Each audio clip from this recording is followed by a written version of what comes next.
आवाज दो, बात नहीं बनी। आवाज दो, एक बार और आवाज दो। तो आज राष्ट्रीय वाल्मीकि क्रांतिकारी मोर्चा की ओर से राष्ट्रीय वाल्मीकि चिंतन बैठक जो आज बुलाई गई है, इसके राष्ट्रीय अध्यक्ष मान्यवर विभिन्न प्रदेशों से आए हुए मेरे सभी वाल्मीकि समाज के नेतागण, तो सबसे पहले आपको जय वाल्मीकि, हर हर वाल्मीकि, जय वाल्मीकि, जय भीम, जय भारत, ये अपना स्लोगन है, इसको याद रखें।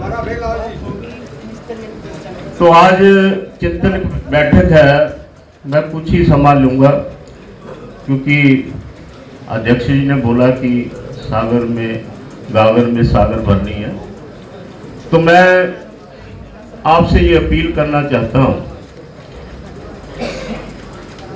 मंच पर बैठे हैं और आपको बुलाया कि चिंतन करें, चिंतन बैठक में चिंता करें कि समाज की राजनीतिक व्यवस्था क्या है, सामाजिक व्यवस्था क्या है, आर्थिक व्यवस्था क्या है, इसलिए बुलाया।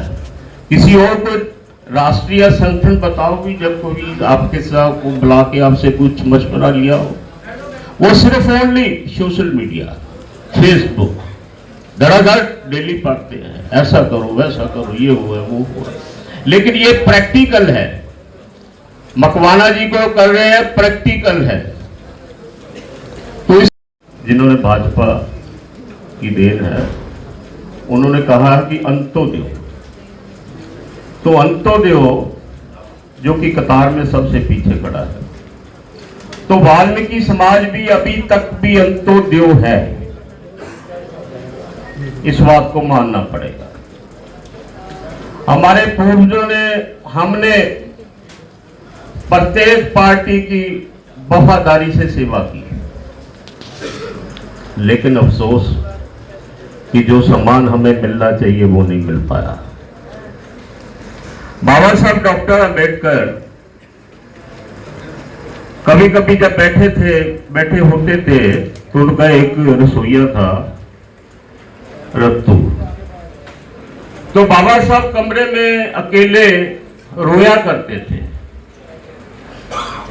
तो उसने अंतिम दिनों में तो उसने बड़े, क्यों रो रहे हो?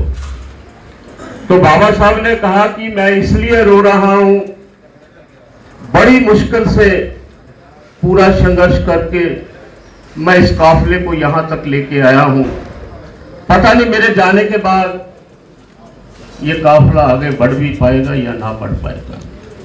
ये उनका चिंतन था। तो दूसरी उनकी मिसाल थी कि जब एक पत्रकार पंडित जी के पास गया रात के समय, तो पंडित जी सोए हुए थे।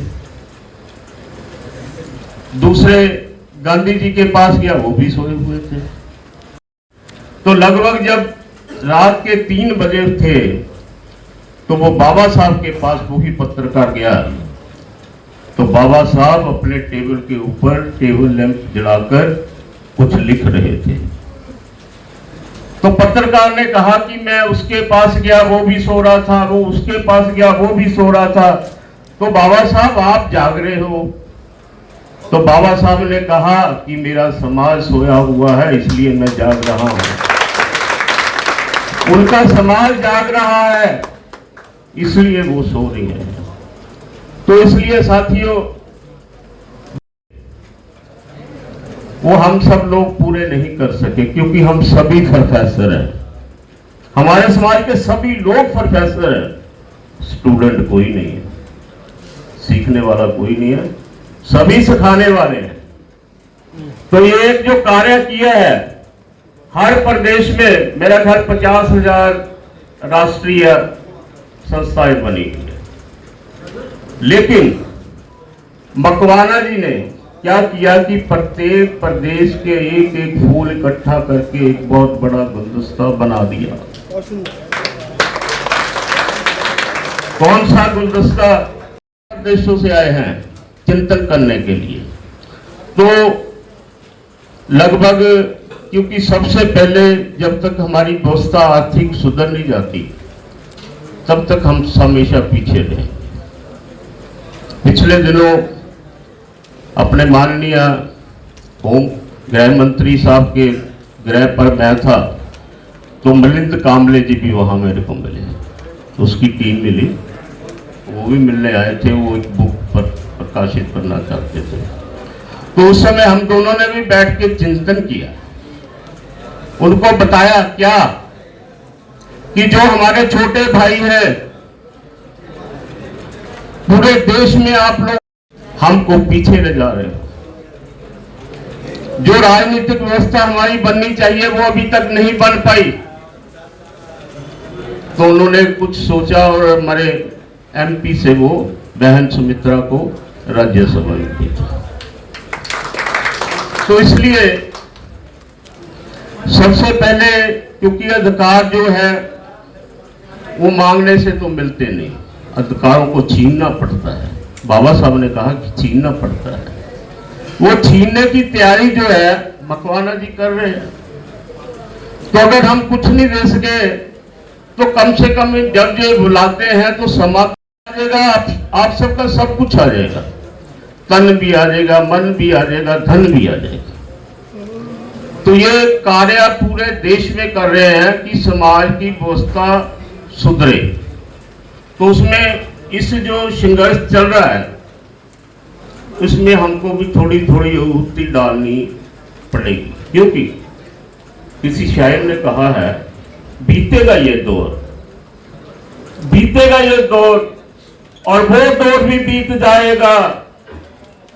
इस संघर्ष की आंधी के बाद एक नया दृश्य आएगा। लड़ते रहना मैदान में, चाहे कितना भी शोर हो, एक तुम्हारी जीत है। तो इसलिए साथियों, जिस धरती से मैं आया हूं, आपको बताया कि उस वाल्मीकि आश्रम का मैं अभी भी सदस्य हूं, 10 साल से लगातार चलता आ रहा हूं। तो वाल्मीकि स्थान नहीं था हमारा, वो अकाली दल भाजपा सरकार ने 300 करोड़ रुपया लेकर हमने बनवाया। अभी 1 महीने पहले मैं वहां से टेलीकास्ट, जो आपको सुबह 2 घंटे को देखने को मिलेगा, 2 घंटे शाम को मिलने के लिए, उसका फैसला करके देश में भगवान वाल्मीकि का सत्संग जो है आप लोग सभी सुन सकते। और थोड़ी सी और व्यवस्था कर रहा हूं, नोएडा में मैं अपना सैटेलाइट चैनल लगा रहा हूं, वो भी 2030 में शुरू हो जाएगा। तो इसलिए हमारा जो समाज है वो इतना आगे नहीं बढ़ा, पीछे हैं हम। तो जो कार्यक्रम चल रहा है, इस कार्यक्रम में सहयोग देना ही बहुत बड़ी बात है। और बड़े बड़े प्रदेशों से आप लोग आए हैं, तो जब तक हम अपनी आवाज सरकार तक नहीं पहुंचाएंगे तो कोई भी हमें कुछ देने वाला नहीं है। तो पिछले दिनों